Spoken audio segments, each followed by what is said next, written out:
hand it off to the rest of you.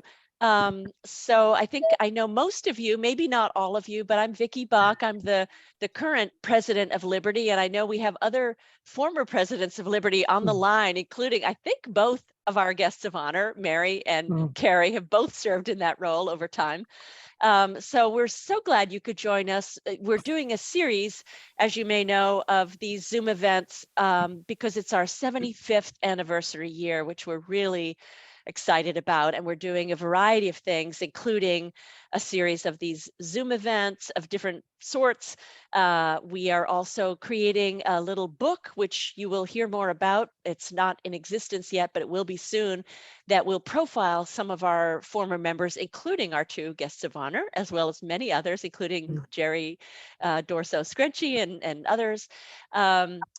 That will be available. And then we're having an event on October 29th, a celebratory event to which we want to invite not just our current members, but really all of you and our whole community. So we'll also be spreading the word about that as time goes by. But so tonight we are really pleased to have Carrie Parsi and Mary Harada with us, members of Liberty for, for many, many years, who played many roles with our organization. And they have just a lot of wisdom and stories to share with us. And so the way we'll proceed is that Alda Kasi, who is our sort of informal historian for Liberty, who's also been with us a long, long time, Alda will facilitate the conversation with Carrie and Mary, and there'll be time for questions. So we'll get right into that. I just didn't, I wanted to mention that we have a 75th anniversary committee, and I just wanted to give a moment of thanks to people who've put time in to organize events like this, including Ann Schreffler, who is chairing our 75th committee, 75th anniversary committee, and has helped to organize things like this. Margaret Keaveney, who has done yeoman's work on our paperless post and getting the invites out for all of this. And of course, also for all of Alda's work on helping to reconnect us with our past. So enough said, I will turn it over to, I guess, to Alda to sort of kick us off. Yeah, Anne was going to give a little bit of the technical. Oh, yeah. Okay, so to kick it off to okay, Anne. Well, I will just say the things that everybody knows, which is that during the discussion, it's helpful to keep yourself muted to make sure we don't have any extraneous background noise. So keep yourself muted for now. And then obviously in the Q&A, you can unmute and ask your question. Not Mary or Mary. Just not Mary and not Carrie. Not Mary and not right. And not Carrie. Yeah, everybody, the listeners, right? And then you will have a better experience. It will look better for you if you choose speaker view on your computer or iPad or phone rather than gallery view, because speaker view will give you just the speaker on the whole screen rather than the little squares with all of us, as beautiful as we are. But, you might not want to look at everyone all at once. So I recommend choosing speaker view for this. And yeah, that's it. The meeting is being recorded. So if that is a problem for you, you can turn off your camera or, whatever you would like to do, but we're going to record it in case people who couldn't make it so that they can have a chance to watch it later. So I think that's it. So Alda, I think we can call you, I think we can go ahead and say you're our official Liberty historian. Okay, I'll take that. So I'm handing it off to Alda. Take it away. Yeah, thank you. So it's great that Mary and Carrie both can be here and talk with us and have a conversation with us. And actually, I have to thank Mary because she really saved a lot of this historical material and handed it off to me, and the photos and all the journals, the newsletters, everything that we have now. Most of it came from Mary, which really I looked at it and it was like so much material to try and put together. There's so much history, 75 years, and before the internet, before social media. I mean, a lot of that wasn't recorded. And I was looking at pictures of women running and I was like, who are these women? Who came before us?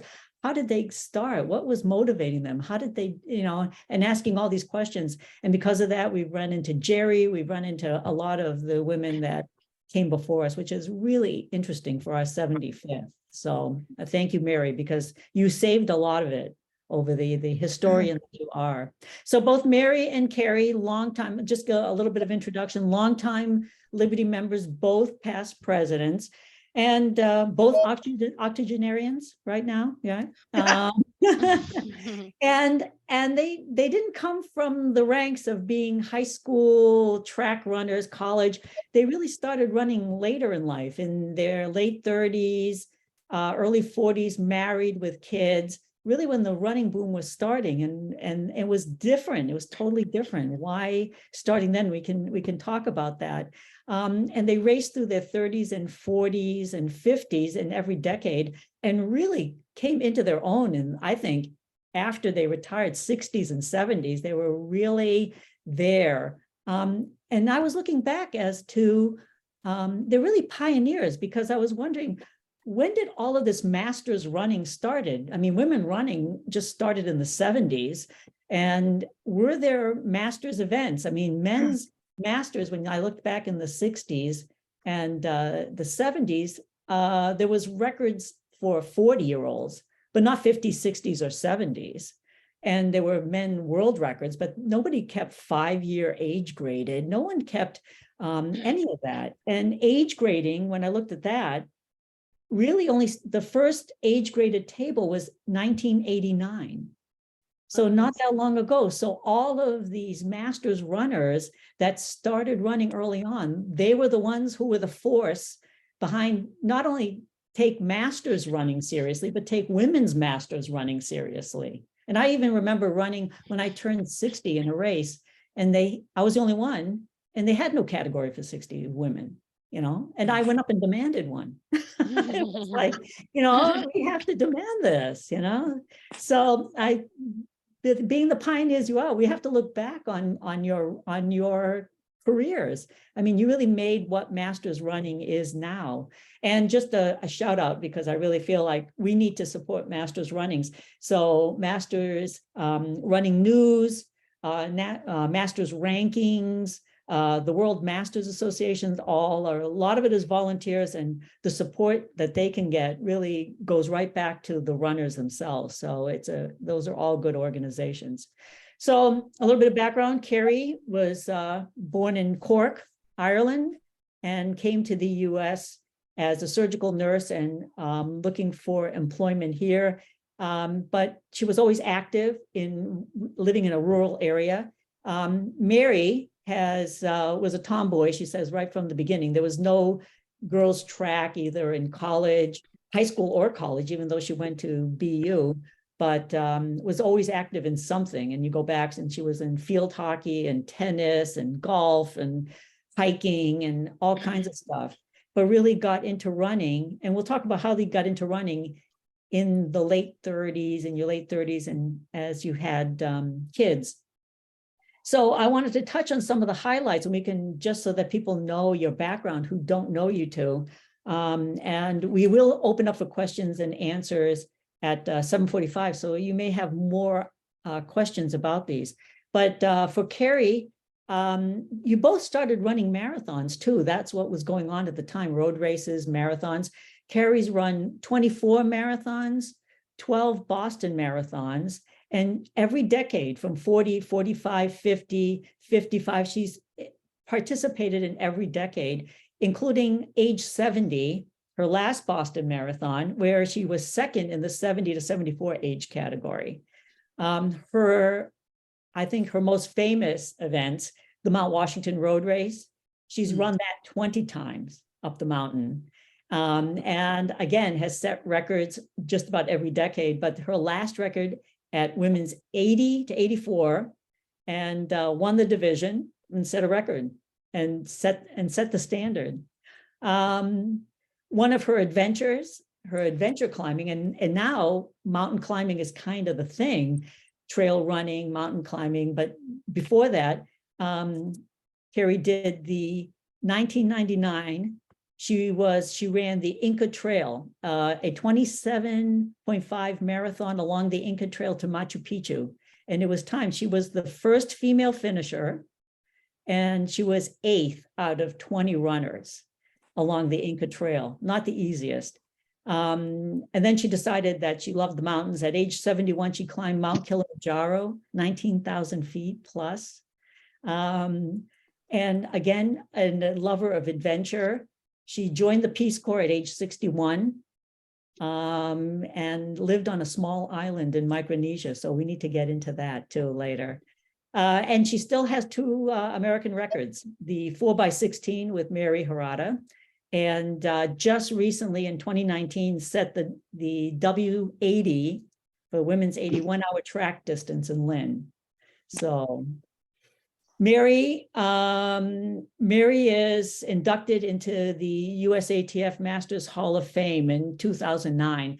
I mean, just so many. I mean, you can go through all the road races and 10Ks. I mean, too many to count. But her track and field really stood out. In her 60s, Mary set 15 national titles in track and field. And in her 70s, she set 2 world records in the mile. And she's been all over the world with the World Masters Association. Too many to count. Gold medals in all those events, national team titles in all those events. So we'll start with that. So a little bit of a background. I mean, really pioneers in Masters road racing, long distance racing, and track and field. So I'm going to ask both Mary and Carrie now a question if you want to answer this. So you've been running for decades. So looking back on it, and I think everybody now wants to hear like your perspective on it. Like, how did your motivation change over the decades when you first started running over the decades? How did that change? Mary or Carrie, either one. Come on, Carrie, say something. Okay. I'm Get not sure Carolyn that to it say changed something. very much. You know, I think I had a routine. A lot of it I just followed the routine of training, running, and racing. I don't think that I ever felt there was any real magic to it. I mean, did you go for time? Did you go for a race? Did the times matter? I played with it. I think I went for time, of course. I think that was probably foremost, but maybe I denied that sometimes. And I would just go out and I would enjoy the race. But I don't think that slowed me down. I think being competitive was sort of ingrained.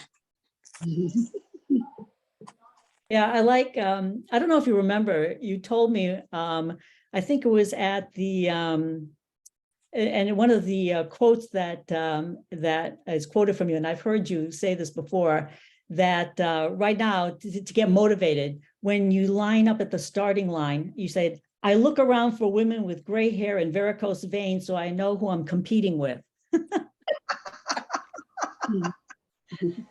That's right. Like that's that. right. I find myself looking at, like, now we have the numbers in the back, and when you have your age graded and in the age, but you always look around to say, okay, who's behind me?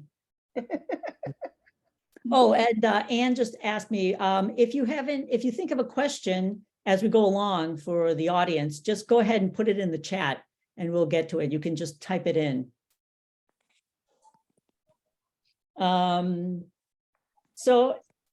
And Mary, you talked about, I think you've been quoted in the past about the aging process, and I like one of your lines that you said, the trick is, as you get older, you have to age more slowly than your competition. The trick to I stole that from a well-known Canadian Masters runner, a man who, Earl C., who put that in one of his books. And I thought, that's good. I like that. I actually think Earl is probably my age, and he's been a fantastic Canadian, actually he's a sprinter. And but I think that there's a difference between those who do, say, the short distances, Mm-hmm. and those who do the longer distances in terms of aging. That's just my sort of observation that over the years, watching some of the older runners continue to run, particularly indoors, and I think, am I going to look like that? Well, I did get to look like that. Mhm. The legs don't come up anymore. Mhm. Or sprinters. So Yeah. you think that the long distance runners have an advantage, or the sprinters? Well, maybe because you can shuffle more. It doesn't look so awful if you're shuffling. If you're a distance runner, if you're a sprinter, it begins to look pretty awful. At least in my view. I don't know. When you go to some of those indoor meets and you see some of those the guys who are hurdlers, Yeah. and they're in their 70s and they still have the form. They're still hurdling over the hurdles, and they Yeah. still look good. So yeah. So how over the years, how would you say you, like, I know some people who were good in their 40s, their early masters, and then as they slowed down, they kind of drifted away. They didn't want to compete anymore. And it's sad, because I'd like the people that I ran with, I wish that they were still there competing. So how have you two been able to run all these years and been able to compete and really want to, while other people drop away? Why do you think that happens? I don't know. I think that's, I don't know if, I think people have different sort of visions of what they can do and should do. And I never had a vision of myself as being fast. I was never fast. And I was never one of those who was a sure bet to win anything. And I think that's one reason I like sort of middle distance, because I can't sprint. I could never sprint. I just didn't have that physical capacity of those who sprinted. And so I was sort of more, I guess what you say, sort of plotter. And of course, when I first started running, I was plodding along. And then when I started running marathons, that's a plod for sure, that you're not trying to pick your feet up and run fast. You're just trying to get your feet moving. So I never had the illusion that I was fast, and I never had any training in sprinting. I never had a coach who tried to do anything much with whatever it was I was doing. It's sort of, I won't state publicly a couple of names who I think they would just, well, okay, she's out there, she's still doing it. Who cares? Kind of attitude that, because it's more impressive, I think, for some coaches to have someone who's going to break a record and look really good. And that wasn't me, because I was usually one of the older runners. And never had a. But you did break records in your 60s and 70s. You broke quite a few. Well, yes, in middle distance, Yeah. but not anything, not in any sprint kind of thing. The only time I would be in a relay was when age group relay, they needed a fourth. I was the fourth. I was always the slowest, but I also was the one who never dropped the baton. Very cool. It may have taken me a while to get there, but I still had it when I got there. Yeah, sort of self-motivation. You didn't need a coach to motivate. It was something that.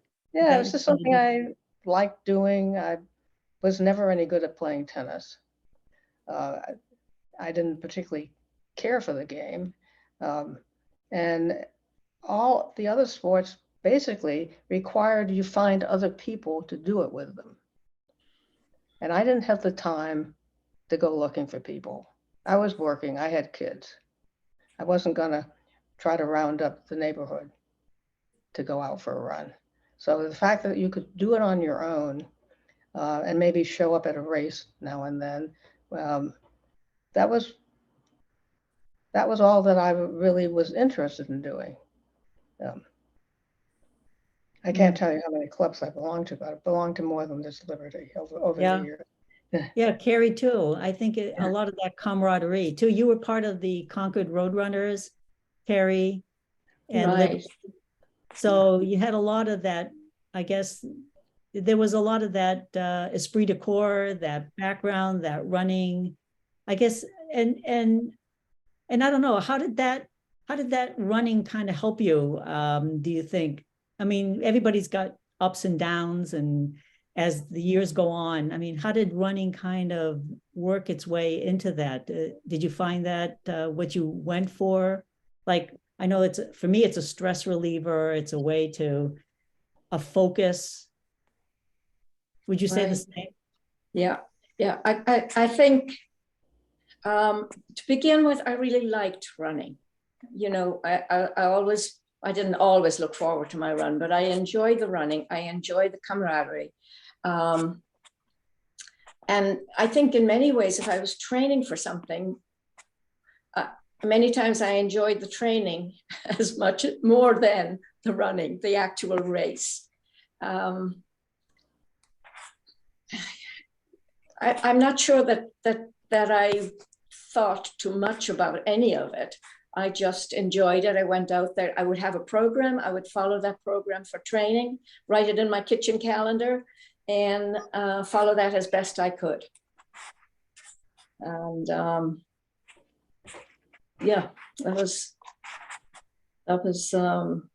the rule, sort of, to follow. And then if you're injured, you have to take care of that. And there were times when I had to drop out of a race, but it didn't happen that often. I was very fortunate, I think, that I did not get injured. It was very minor. How did you get involved in the mountain running, Mount Washington, and how did you get into that? I think it It's was so through, different. I know. I think it was through the Concord Runners. I think there was a group that went up there for years, quite a large group. And when the time came, I decided, I would try it, and then just kept going. It was a big social event as well. We really enjoyed the being up there, being the group together before and after the race and so on. So it was very special. Oh, and here's a picture of Carrie in Mount Washington, and I think that was in Runner's World. I think it was published. Yeah, Runner's World, Mount Washington photo. I don't know the year that was captured as you're coming up on the finish line. It looks like a cloudy day there. Not bad for It was Mount misty. Washington. Yeah, Not right. bad. So there was a question. So for both of you, I know Mary has a background in physical therapy, but over the years, like you were talking about injuries, did you have any strategies or way to prevent injuries or deal with injuries? Me? Me? Yeah. Well, I think the fact that I had an education as a physical therapist gave me good insight into what to do and what not to do. In terms of, particularly, I think many people get injured who are runners from overtraining and overuse. And I think I had maybe a better sense than some of how that works and what to look for. I can't say that I was always as smart as I should have been. I mean, I did manage to give myself a stress fracture. And when I was told that I should not run on my foot, I thought, oh, okay, I won't run today, I'll run tomorrow. And I managed to make that other injuries coming from that it took me 6 months to recover from it because I was stupid. And that was sort of a lesson, like, oh, okay, you did that once, don't do it twice. And so I never really paid much attention to, because most of the time I didn't have a coach, to somebody giving me a program and saying, you must do this. I just figured I knew how to treat patients to get stronger, and I applied the same principle to that. And I was always kind of horrified when I was running marathons, which I think I did 6 before I got over that. of people who would run a marathon and then go out and run the next day. Because my rule of thumb was you take a day off for every mile that you ran in that marathon in order to give your body, your bones a chance to recover. So I think I managed to avoid injuring myself severely by having that kind of a background. Certainly my graduate work didn't do me any good in terms of training for running, but my undergraduate degree was pretty helpful. I think we've learned a lot over the years about that, rest and recovery being Yeah. part of training. Yeah. You're ahead of yourself on that.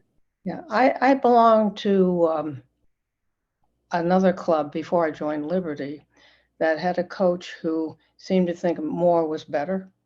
Mm. And he would put out these workouts that I would just be astounded by them. And then I went down to Long Island to run, I guess it must have been a master's track meet, where it's the first time I really ran into the Liberty people, as a matter of fact. And I saw this guy who was the coach trying to run, I think it was a 5,000 on the track. Well, he had so overtrained that he had to drop out after about 4 laps. And I thought, you're an idiot. Just come on. Why do you train that way when you can't even, you exhaust yourself before the event? Yeah, like the old football coach, no pain, no gain. Yeah, exactly. Well, exactly. And I think probably a year or two after that, I joined Liberty. And, the emphasis was much more on the young girls. It wasn't so much on us old ladies who were there. The coach, John Babington, would sort of as offhand do this, do that, unless he knew you were working on something. And he might spend a little more time being helpful about that. But I just basically tried to use common sense. And I just figured I wasn't winning anything anyway, so what the heck?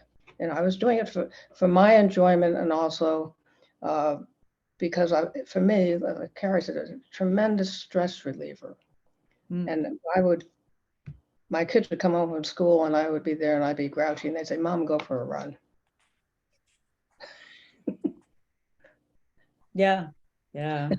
I think you also said at one time, if you hadn't been a runner, you would have been an axe murderer. I think so. Absolutely. Yeah. Absolutely. Yeah. Even my students said, you didn't have a run yesterday, did you, Professor? I said, no, I didn't get out. Well, you better get out today.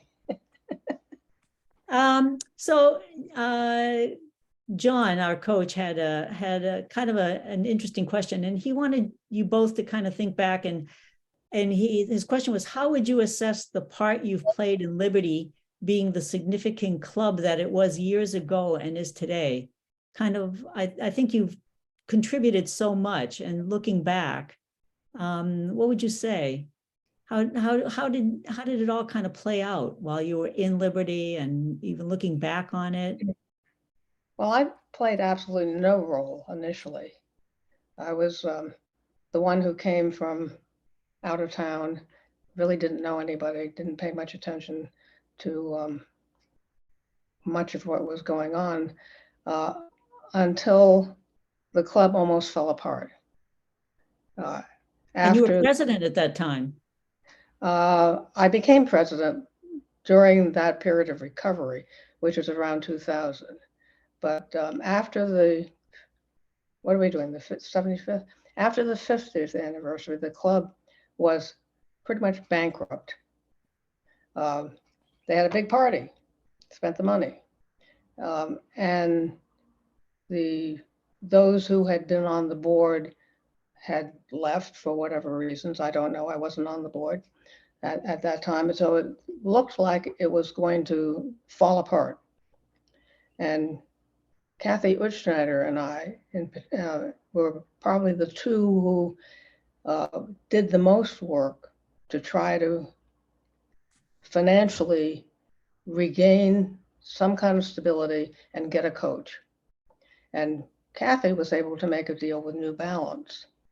that they gave us some money. They gave us, I don't know, some Carrie and probably actually Carolyn there. Remember when we had the black uniforms from New Balance, and we became sort of invisible because we were wearing these black uniforms with tiny little print on it. I think there's a picture of that in the Syracuse race that Yeah. that Ian has, Uh, the invisible. You called it the invisible.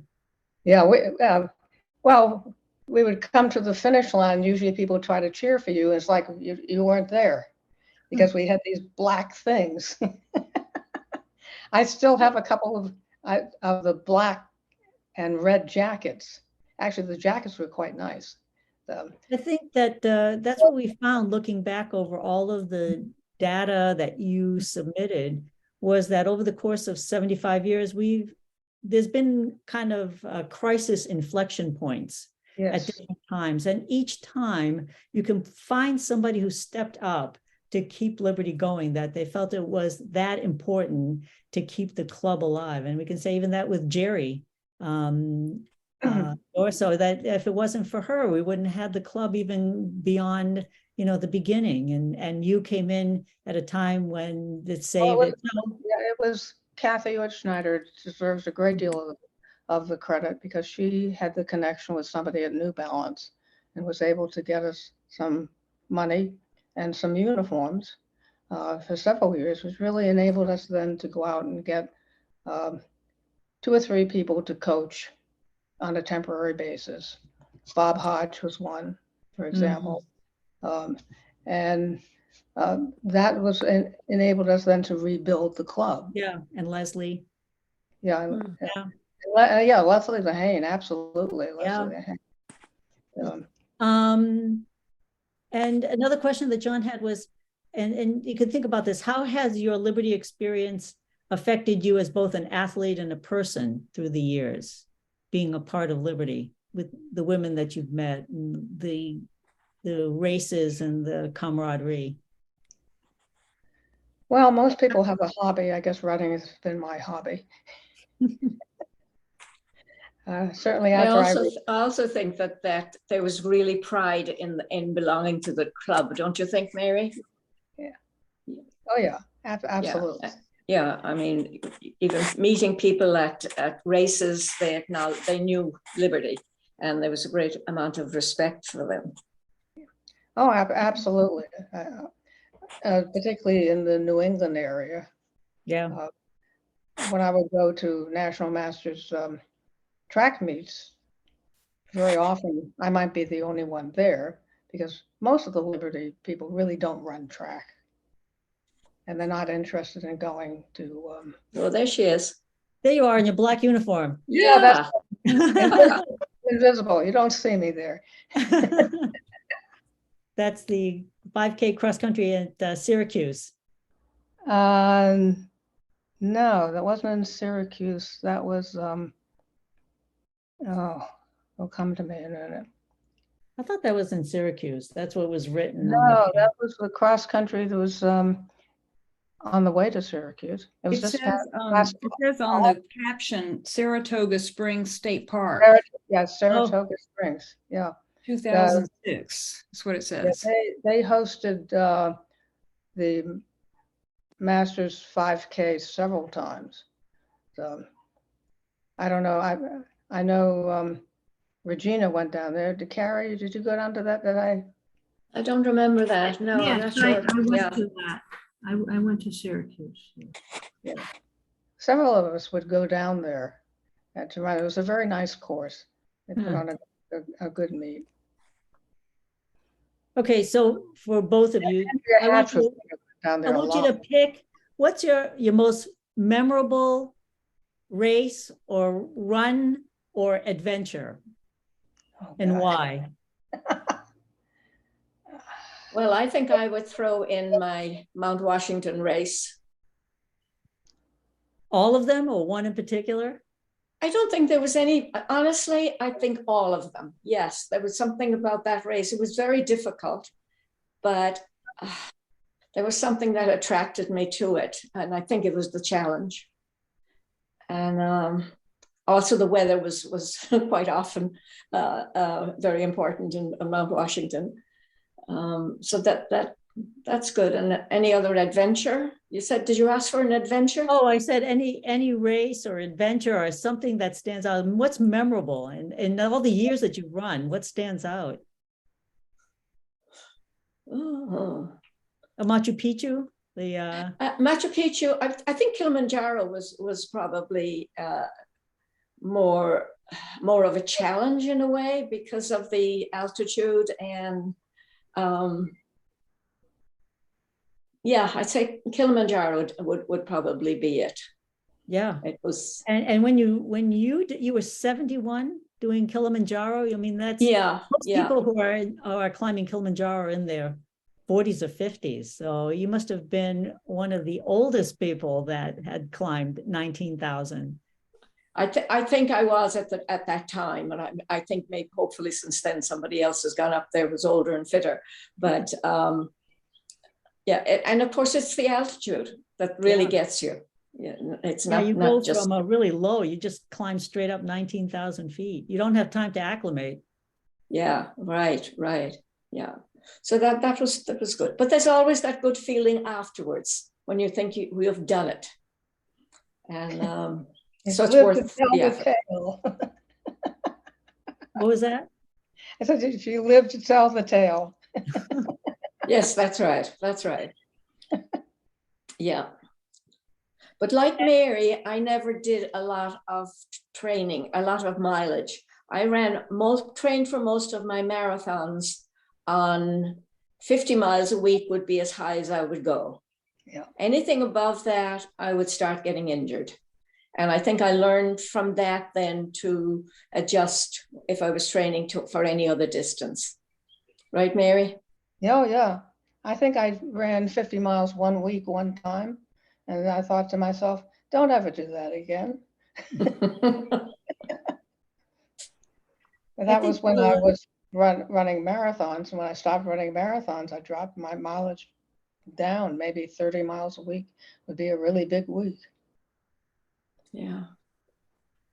The other thing that I feel about running, even right now, the running that I do, it's really my mental health. my mental health kick. It really helps me. The day I run, I'm much more active and much more with it. So I've got to keep going.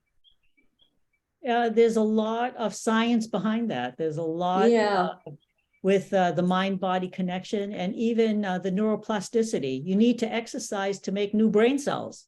Without exercise, you don't make new brain cells and all the neurotransmitters. So there's a lot to be said.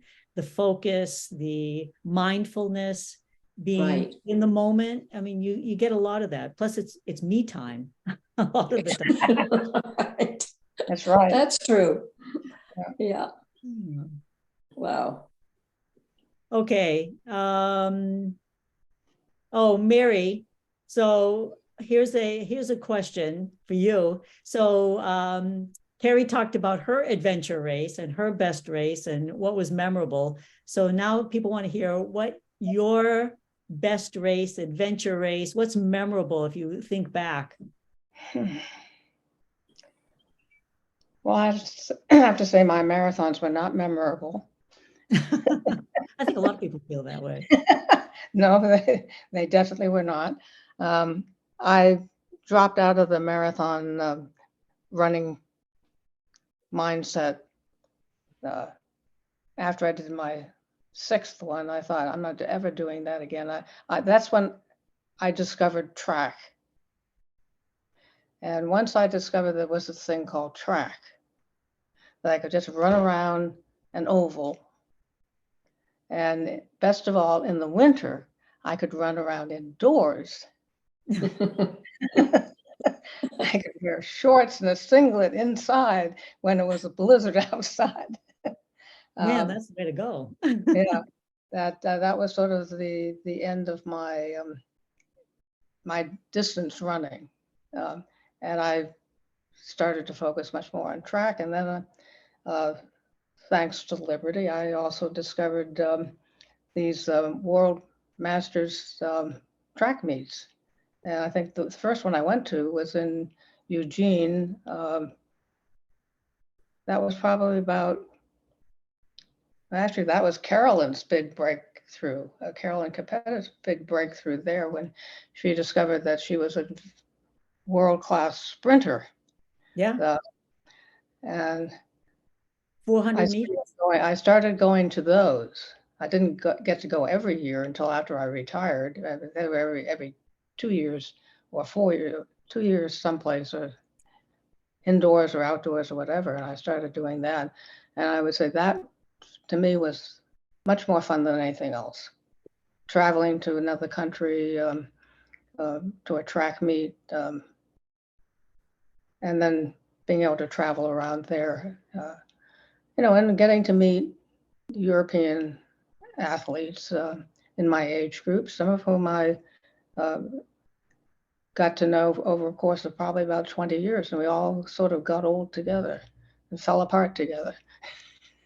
Meet the same people that you see on Yeah. the track each time. Yeah, there's one woman who was actually, her birthday's the day before mine. So we're almost exactly the same age, and a German woman who I would meet in the European meet. She was not able to travel outside of Europe, but I would meet up with her every few years. We'd be there, and she spoke no English.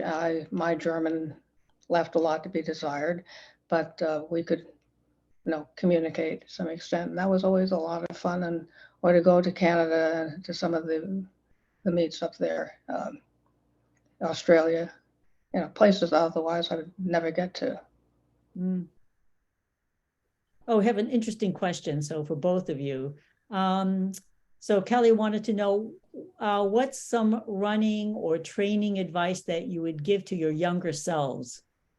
Looking back, what would you tell yourself, knowing what you know now? I think not overtraining is so important. Not overtraining. If you're training for a certain distance, then you start at the bottom and build up gradually. And of course, there's speed work to get in there, which is important. There's also diet and rest. All of that, you need all of that. And knowing that now, I mean, now it's obvious people talk about that, but who did that then? Nobody. I mean, you ran more miles. If you wanted to get better, run more miles. Who did stretching? Nobody did any stretching. Nobody did any foam rolling. That never existed. So strength training, cross training, all of that. Yeah.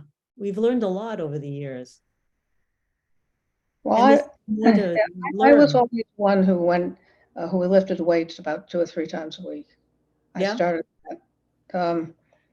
when I started teaching, because the college I was at had a really good weight room. I knew nothing about it. I went to the weight room. I asked the students, "What are you doing? What should I do?" You learn the hard way what not to do. Yeah. The next day it's like, "Oh, don't do that again." But I think that's one of the things. I think both Carrie and I learned a lot from the school of experience. So you try something, it didn't work, don't do that again. Yeah. So trying to get more, like you said, that it's the older women, especially even your age group, even my age group, to get women to masters runners to try track, and they find it intimidating. I've never done it. I didn't have track when I was in high school. I never ran track in college. I mean, how do you get over that? Because it's, I think, mix it up. You can run road races, but, like you said, you get better by running faster, doing different things. Your body gets used to doing the same thing over and over again. So how do you encourage somebody to try something new? Or like Carolyn Capetta, all of a sudden she's running 400 on the track. She's running marathons after marathons. Carolyn, how did you get into running a 400? 26.2 miles was a little bit too far. So I decided maybe I'll just do the quarter mile. And set a world record. Oh, I had many. Yes. Yeah. It was fun. It was a new experience. I found out that I had fast twitch. And Yeah, I had, and you never would have known that. But how no. did you decide to try that? Did somebody encourage you? Did you Well, I see had to be somebody that liberated. inspired you? You know who did? Joyce Halls. And I think, Mary, you were out in Eugene at the same time when I started. Yes. And she said, Caroline, if I can do it, you can do it. I said, oh, well, I don't know. And we had just had a baby. So I had a 2-year-old. And so he was the youngest of 5. But I think watching Mary and Joyce. So then I went out to Eugene the next time and then went to Turku. But I surprised myself. I didn't know that I had that ability. And after training so many miles, that I loved my training in marathons, but running a marathon, oh, you can't wait until you see that finish line. It just gave me endurance. And I think that was for the 400. Yeah, and the 400, you have to be quick, but you have to have enough for that last 100. And that was there because of all the training for the marathon. I had endurance. So I've got a lot of people to thank, and Liberty being one, and it's been wonderful listening to Carrie and Mary and all of that. It's just so fun to see all of you. Yeah, it's good to have you here. Well, I guess that's one thing we should all try, something different. You never know. You're right. Don't hold yourself back on something that might be new or different, because you can find out a lot about yourself too, and try something different. You don't have much to lose. It's a good thing. You have a chance to try something. And so Vicki wanted to ask too, for all of you, even Carolyn, does it feel good to serve as a role model for younger women, showing that one can be a very competitive runner as an older person? I mean, you don't have to fade away as you get older. I've actually trained this one young girl. She's half marathoning, and so I gave her the basics. You can't be a know-it-all. They have to feel it. I think that's the biggest thing that I would say. It has to be in your heart. You can run and run, but you have to feel that energy. You have to feel that there's a self accomplishment. I think that's what it is, and that's the best. Okay, I'm 87. I think, Mary, I think you're about 6 months older than I am, right? Are you 88 yet? I'll be 88 in a few days. Yeah, I thought you were. And I'm December. So, we're doing well. I'm not running, but I'm on my bicycle. I ride my bicycle probably 18 miles 4 days a week at least. So, but it's funny how you say how your muscles change. I can't lift my legs, but play tennis and ride. I've got a lot of strength, So it's there. It's just that the running motion doesn't work. But I know what you mean. Yes, that's good history, and I love it. It's a part of my life. It changed my life. It's beautiful. It was beautiful. We had some good Just times. to, if anybody wants to ask a question, you can type it in the chat, feel free, or you can raise your hand wherever that is. And Anne can tell you there's something here that you can do. So, yeah. I have to say hi to Karen Lane. Hi, Karen. We've carpooled to many races years ago. Say that again. What? Well, we carpooled to many races years ago. Yeah, I remember. I think you were in Buffalo in '95. Is that right? Oh, I can't tell you WAVA that. games? I can't tell you that. The WAVA games were. It was now. WMA. Oh yes. WAVA games. Yes. Yeah, I think I remember seeing you sprint. And I think you won. It was a world championship, and you won. That's I mean, okay. you did very well. Like I say, that's history. It's what we did and who we are now. It's what you did then. Yes. Yeah, it was very exciting. Yeah. Mm. Oh, that's us. And Oh, look at that picture. Yes. Yeah, there you are. I saw that picture and I'm trying to remember what was it looks like cross country. It was cross country, yes. And which which cross country race was it? Do you remember? It was probably the one in Oh, Saratoga Springs? Saratoga Springs, yeah. Yeah. Oh, yeah, Well, yeah, maybe, okay. That So looks like Saratoga Springs. Saratoga Springs, so maybe it was around 2005, 2007. I have no idea. Yeah, I do remember, I have the t-shirt, so yeah, I remember, yeah. I'm gonna say 2007 Saratoga Springs. Well, you all look great. I That was think then, this is there's a now. question too for. I still have the jacket, by the way. Oh, you still have the jacket, of course. There's one question too for Carrie. And if Anne, I think you have a picture of the little house, the little hat, in Micronesia. So I guess Carrie, when you joined the Peace Corps, you were stationed in that little island in Micronesia for 2 years. And the question was, how did you manage to stay fit out there? And there's a picture of that, the little house that you said that it was wide open and everything crawled in and out.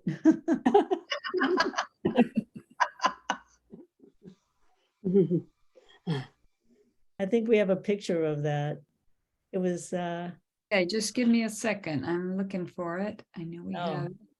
yeah, it's amazing. So we wanted to talk about your what made you decide to join the Peace Corps later in life? Or Carrie? I've lost Carrie. Hi, Oh. Carrie. Mhm. Is Carrie off? Or did she lose her iPad? I don't see her on. I just see, Carrie seems to have, I see Barbara Pike. She has a few technical issues. Yeah, she's doing it on her iPad. I'll Yeah. call her, but in the meantime, I found the hut. So Yeah, so this is what I wanted to ask her about this because she, at age 61, she was widowed and decided she gave up all, basically sold her house, her worldly possessions, and went out in 1999 to this little house out in Micronesia, this little house. And they called her the grandmother and she took care of people. I think she was out there for 2 years. Yeah, she, Amazing story for, Yes, yes, wow. Yes, wow. I remember that, Carrie. yeah. I remember when she was there Remember too. that. Yeah, I remember. Yeah, here it says, if it was wide open, Parsi said with a laugh, everything crawled in and out. Yeah. I remember that water was the biggest problem for you, Carrie. There wasn't enough water. And then they'd show them how to dig the wells and she'd come back to the village and they forgot how to do it. And it was the same old, they just reverted back to the old ways. That was the biggest problem, was water, fresh water. Yes. I think that's one of the islands in Micronesia that's sinking. Probably. No, seriously, there's a Oh, serious oh. problem with,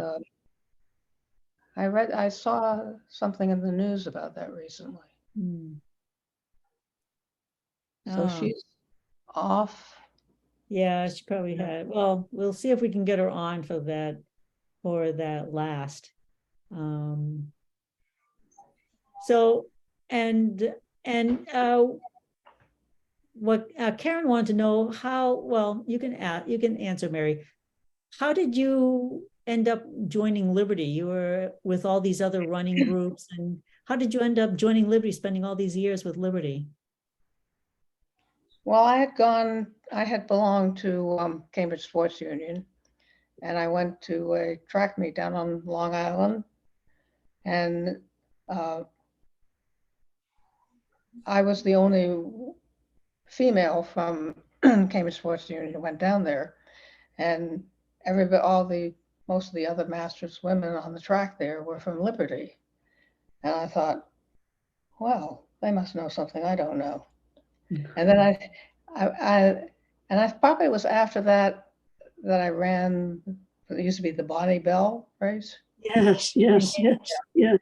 And I came in second in the Masters, and all the other Masters winners were from Liberty, and they're looking at me like, who the hell are you? Our little group here. And that, I think, was when I decided I'm going to check these people out. And then a friend of mine had talked me into running the Masters Mile at Harvard. It may have been one of the first times that they had it there. Yeah, probably GBTC. I had never run a mile on anything. So Marlena and I had gone over there. She belonged to Cambridge Voice Union. We went over to Harvard to train. And at that point, they still had the suspended track over. So we ran on that, which was the scariest thing, with this thing bouncing up and down all over the place. But then the meet itself was on the brand new indoor track at Harvard. It had just opened up. So I went over and I ran that. And of course, I had no clue how to run a mile except to go as fast as I could.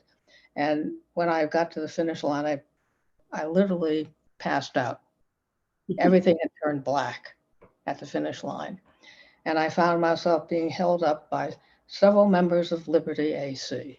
I came in second in the mile and beat several of them, and they were shocked.